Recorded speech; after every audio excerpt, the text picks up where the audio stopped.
Welcome to EPG Pathshala. I am Professor Devarshi Prasad Nath and I teach Cultural Studies at Tejpur University.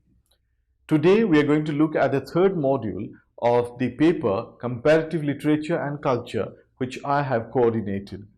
This module, titled Ideology, Discourse and Identity, has been written by Dr. Arnab Baul from the Department of English, Surya Sen College. In this module, we'll be looking at the concepts of ideology, discourse, and identity. The concepts of ideology and discourse are essential for our understanding of the structures of society, its ways of life, cultural practices, and materiality of existence. The process of formation of the human subject, his or her identity, and a subsequent sharing of a specific cultural space is conditioned by the dominant ideology and discourse as it is operative in a specific historical moment. People make their own conditions of existence, but without always being aware about the agencies and forces that obliquely interfere in producing this specific condition. Our cultural life, our association with groups, use of products, our relationship in macro and micro level, the twists and turns, are part of the material life of society. The notion of ideology and discourse attempt to decipher these conditions of materiality with a scientific approach to construct the idea of culture within a broader frame. In general, the concept of ideology is about ideas held in common by social groups in their everyday lives. Tony Dwaitz writes in this regard, I quote, "An ideology is about the ideas held in common by social groups in their everyday lives. It also suggests that these ideas are organized in certain ways. An ideology is the logic of ideas, indicating that the groups who hold various ideologies perceive and understand the world in a relatively consistent manner.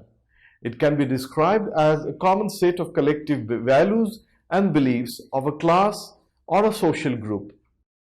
For example, a common stereotype of Bollywood movies is that when a woman falls into distress, attacked by goons, it is a male hero who comes to her rescue. The hero single-handedly, with his superhuman skills, fights and defeats the enemy group while the female protagonist watches the miracle as a bystander. The whole process of construction of such a cinematic narration is motivated by a particular mass ideology where males are projected as protector of the weaker sex. We also find in this patriarchal ideology the promotion of the following ideas. A. In our social order, the male is always powerful and authoritative.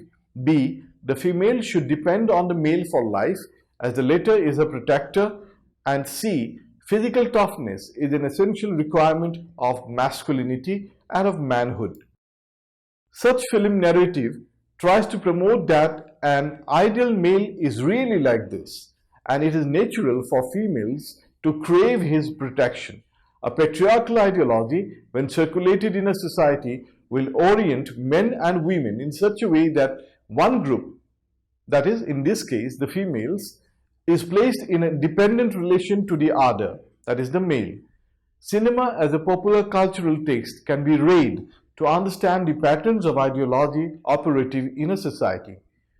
As systems of ideas of social groups and movements, ideologies not only make sense in order to understand the world from the point of view of the group, but also as a basis for the social practices of group members. Racist ideologies, for example, may be at the basis of social discrimination. In Europe, the belief that Europeans are superior to non-Europeans was culturally deeply ingrained in the minds of many Europeans, and that more or less subtly controlled their beliefs about non-European others. Through the complex structures of everyday life and culture in Europe, thus people of African descent as well as other non-Europeans are routinely being perceived and evaluated not only as different but also as deviant, problematic and dangerous. One of the crucial social practices influenced by ideologies are language use and discourse. which in turn also influences how we acquire, learn, or change ideologies. Discourse plays a fundamental role in the daily expression and reproduction of ideologies and in the construction of identities. It argues that participants in a social relation understand the relation in terms of linguistic vehicle that organize their thinking and understanding of reality. It is indicative of specific forms of representations and habit of language use, producing specific field of culturally located meanings. Theory of discourse shows that every individual is foreshadowed by established discourses in which various subjectivities are represented already. For example, those of class, gender, and ethnicity. Our own individuality will be constructed through our inhibiting of such a number of discursive subjectivities. Individuality thus becomes a site in which socially produced and historically established discourses are reproduced and regulated. We must remember that theories of ideology, discourse, and the related notion of identity are not mutually exclusive but are intertwined and interdependent on each other. In essence, to quote Marx and Stoddard, where discourse is mobilized to reinforce systems of social power, it functions as ideology. Discourse is not all ideological, however, ideology is discursive, unquote. In this unit, we will examine the concept of ideology in the Marxist tradition. Starting off with Marx, we will move on to the Italian Marxist thinker Antonio Gramsci and the French Marxist philosopher Louis-Pierre Althusser and his appropriation and modification of the concept. Next, we will explore the version of discourse theory as elaborated by the French philosopher Michel Foucault, and then its post-Marxist appropriation.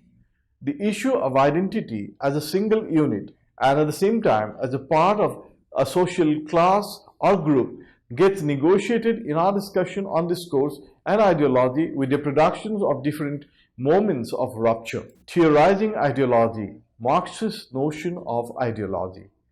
The Marxist concept of ideology, based on Marxist theories of class conflict, has always been a key analytical tool in cultural studies.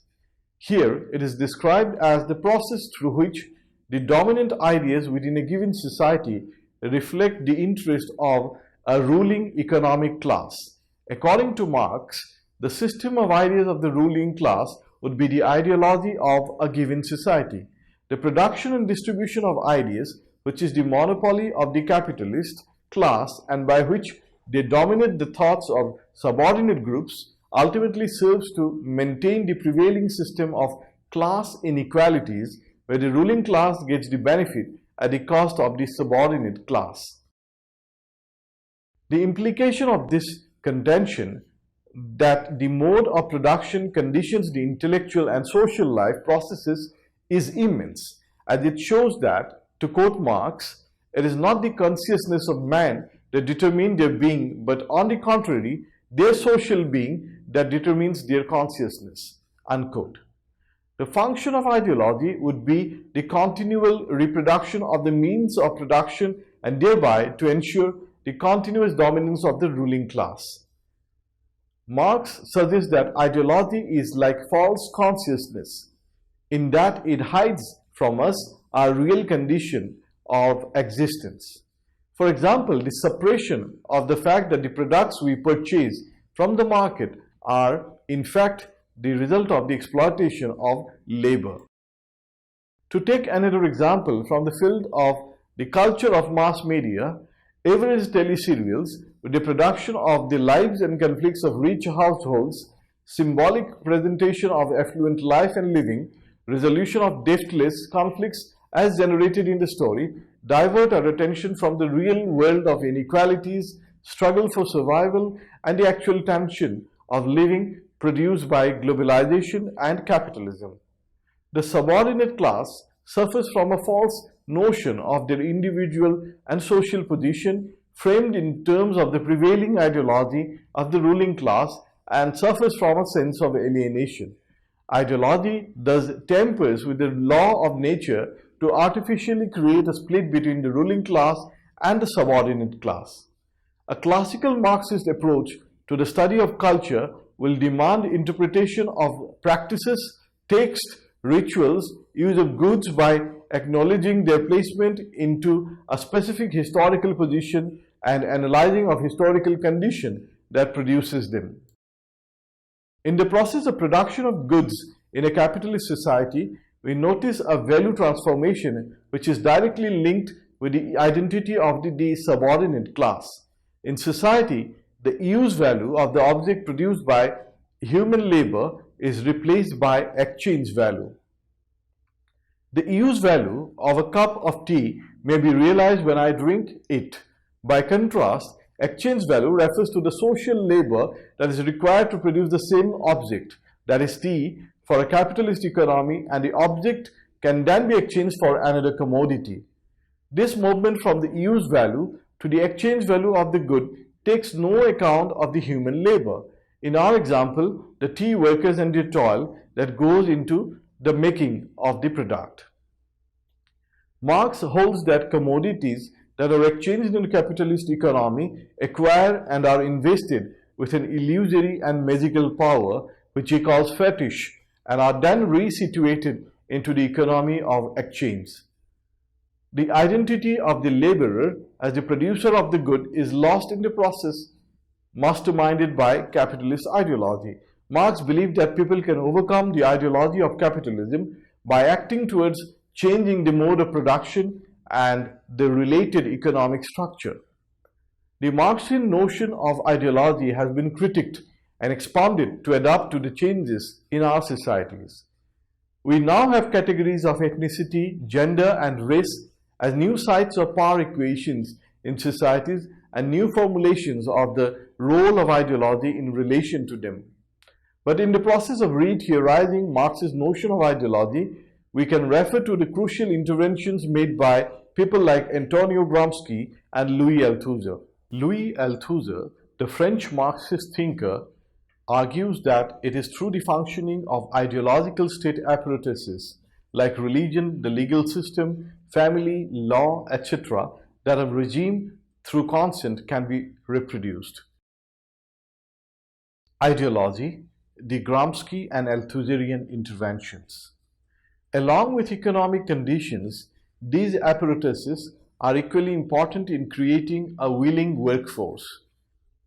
Althusser's most important contribution to the study of ideology is the concept of interpellation, the mechanism through which ideology interpellates and constitutes individuals as subjects, that is, as a combination of subjectivity and subjection.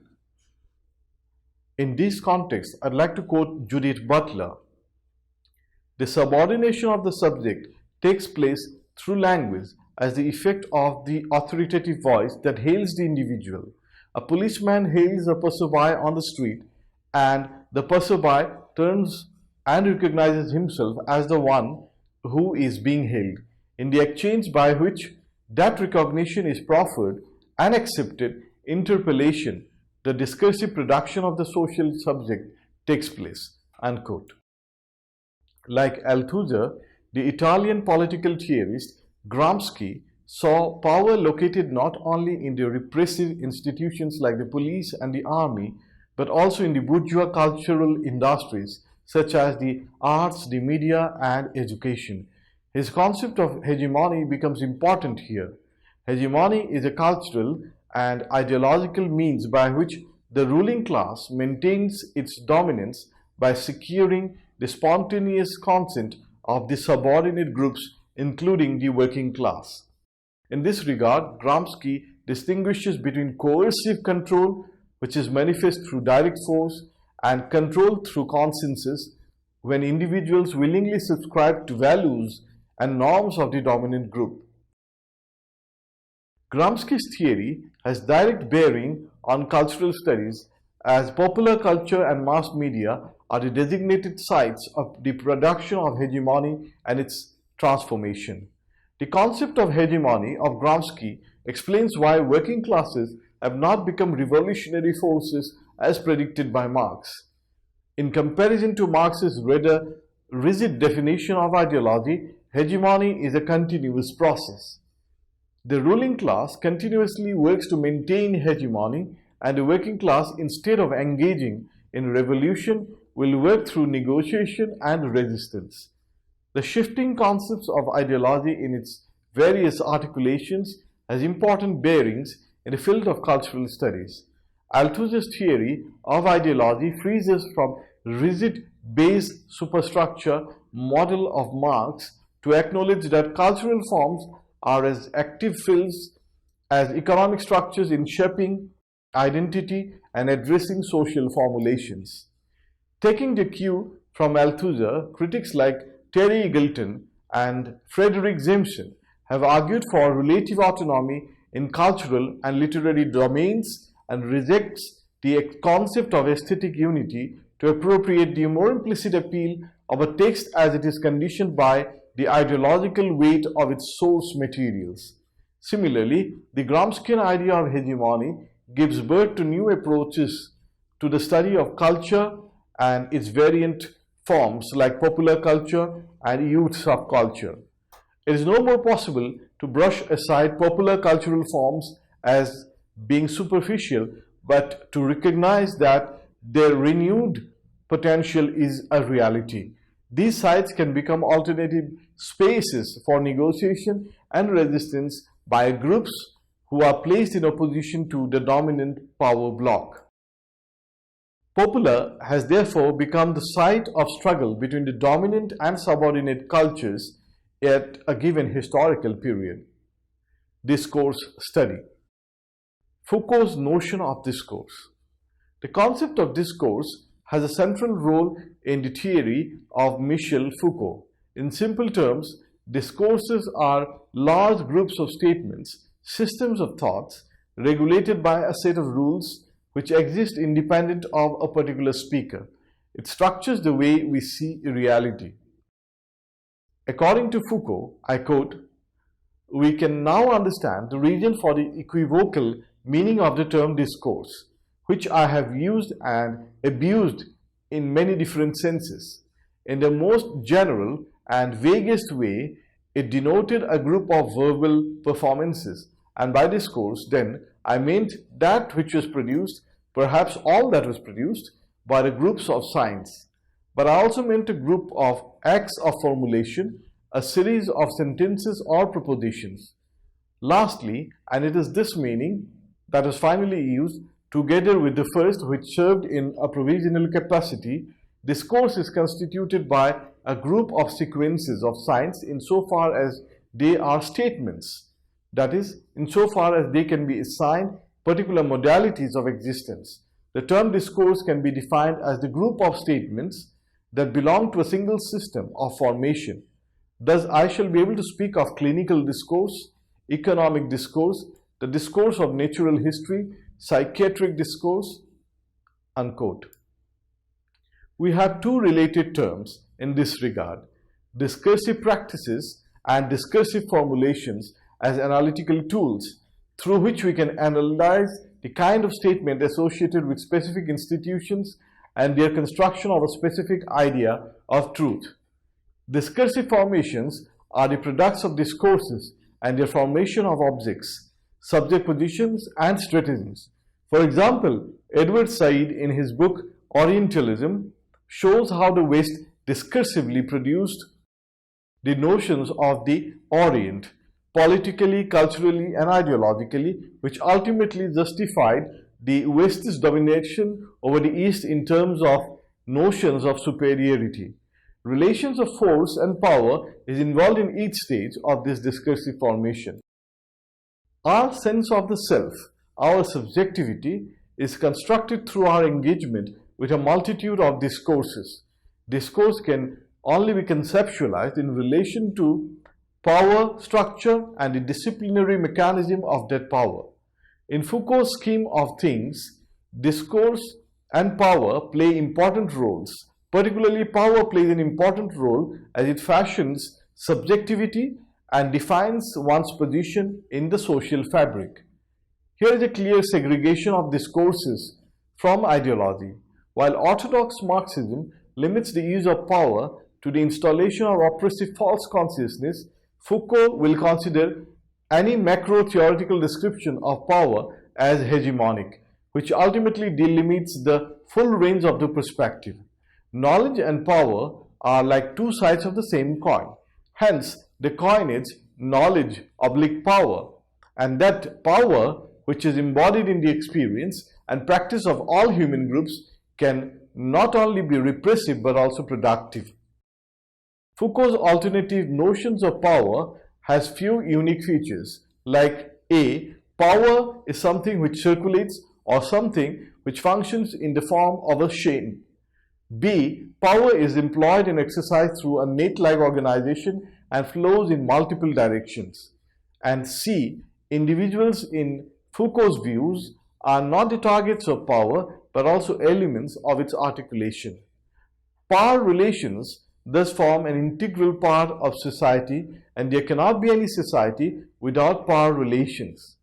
Power is inscribed within discourses and discourse, and in comparison to ideology, operates in a fluid and negotiated manner. From the perspective of cultural studies, and also from the perspective of comparative literature, it will be our interest to relate discourse theory to see the emergence of new sets of institutional practices like the prison, the asylum, the school, etc., and along with it, the influence of institutions on the project of subject formation. When we approach a literary and cultural text, we can decipher the patterns of operations of power in the narration as it opens up new frontiers of character analysis and also the analysis of social systems. Discourse spreads its influence everywhere. Any material reality is conditioned and thereby gains new meaning through discourse. Lending an interesting everyday example from Stuart Hall, we can say that a round leather ball which we kick is a physical object. It is a ball, but it only becomes a football within the context of the discursive rule of the game, which is socially constructed. Post-Marxist discourse theory. Laclau and Mouffe are the principal figures offering a post-Marxist model of discourse, a challenging attempt to reconstruct the project of the left. Instead of lamenting the decline of class politics and the accumulating irrelevance of the left, Laclau and Mouffe have sought to re-articulate the conceptual framework within which radical leftist politics could be imagined as a potential alternative to both social democracy and the neoliberal conservative politics. Their theory of discourse depends on the following assumptions: rejection of basic Marxist categories like base, superstructure, false consciousness, etc., which were grounded on essentialist thinking. Secondly, the rejection of the notion of class as the only category of political identity, instead accepting the multiplicity of subject positions. They advocate a network of power and points of resistance beyond the confines of economic class. Thirdly, Laclau and Mouffe have also posited the reformulation of Gramsci's notion of hegemony and the use of Althusserian model of ideology and a rejection of essentialist elements of theories of ideology in general. They insist that the world is constructed in and through discourse that is never complete or self-present. Discourse is constituted not in relation to reality, but in relation to an evolving system of meaning that searches continuously for an anchor to fix itself. In Laclau and Mouffe's words, I quote, "The objective world is structured in a relational sequence which do not necessarily have a finalistic sense, and which in most cases do not actually acquire any meaning at all. It is sufficient that certain regularities establish differential positions for us to be able to speak of a discursive formation." Unquote. The concept of articulation becomes important here. Elements of discourse are always articulated in a specific way which debars the possibility of the emergence of meaning. The practice of articulation as fixation or dislocation of a system of differences cannot consist of purely linguistic phenomena, but must instead pierce the entire material density of the multifarious institutions, rituals, and practices through which a discursive formation is structured. They also have insisted that the discursivity of all objects of knowledge has nothing to do with the search for a real external reality which will act as a point of reference. John Story has argued that we have to differentiate between objectivity, the supposed ability to judge without the importance of the context, and the objective world, which exists independent of our experience of it. Thus, objects, according to Story, exist independently of our discursive articulation, but it is only within discourse that they can exist as meaningful objects, as Ludlow and Mouffe explain with an example. An earthquake or a falling of a brick is an event that certainly exists, in the sense that it occurs here and now, independently of my will. But whatever their specificity as objects, it is constructed in terms of natural phenomena or expression of the wrath of God, depends upon the structuring of a discursive field. What is denied is not that such objects exist essentially externally to thought, but the rather different assertion that they could constitute themselves as objects outside any discursive condition of emergence. Unquote. Discourse is based on a lack of access to the reality. Our thinking is governed by this unfixity. It thus encourages us to accept plurality as the only fixed point of our negotiation with reality. In our brief survey of the development of the concepts of ideology and discourse, we have crossed a few theoretical milestones, starting from Marx via Gramsci, Althusser to Foucault, and finally reaching at the ideological terrain of the post-Marxists like Ludlow and Mouffe. If in the Marxian idea of ideology we have a strict sense of closure, where the concept emerges from the collision point of the relation of the governing class over the subordinates, conditioned by the dialectics of materialism, in Ludlow and Mouffe we have come across an all-embracing notion of discourse.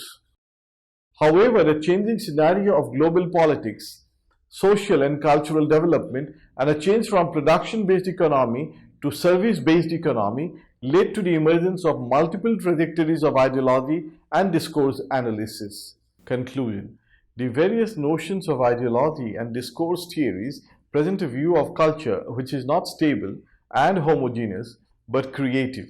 In our postmodern age, the acceptance of instability of the social and cultural reality itself, instead of becoming a limiting force in the process of thinking, has become a starting point for a more serious engagement with the world. Discourses appear as interesting structures that influence the agencies within its purview. We can refer here to the example of the 9/11 bombing in New York City. This was an event that was constructed by televisual discourse, that is, through a body of representations, example, film footage, statements by authority figures, photographs, eyewitness accounts, reconstructions, etc., which depicted an important historical event in the early 21st century. This discourse, as an example, shows how a particular discourse prioritizes certain ideas about reality and subjects at the cost of neglecting others. The occurrence of 9/11 is a reality, but its meaning is not one-dimensional, but discursively produced. To the Western media and to the rest of the world, the 9/11 was a gruesome incident, an attack on the civilized world, as they called it, but at the same time, Palestine electronic media telecasted the pictures of people celebrating the destruction of the Twin Towers. As a result, 9/11 has become a polyphonic discourse, a site of contestation, ever ready to produce varied meanings as per one's cultural, political, ideological orientations. Taking a cue from C2, we can say that a discourse incites the following questions. What kind of reality is constructed and through what textual and contextual means? What action is performed and how is this done? Who is the producer of the discourse in question? What purposes are achieved and what consequences follow? How is power imbalance maintained or reinforced, and what power practice, for example, domination, repression, and resistance, is exercised and how? How are relationships formed, maintained, or improved? How are new, better, or more useful realities created? A serious engagement with these questions is the beginning of the discursive process of construction of our subjectivities. With this, we come to the end of the module on ideology, discourse, and identity. Thank you.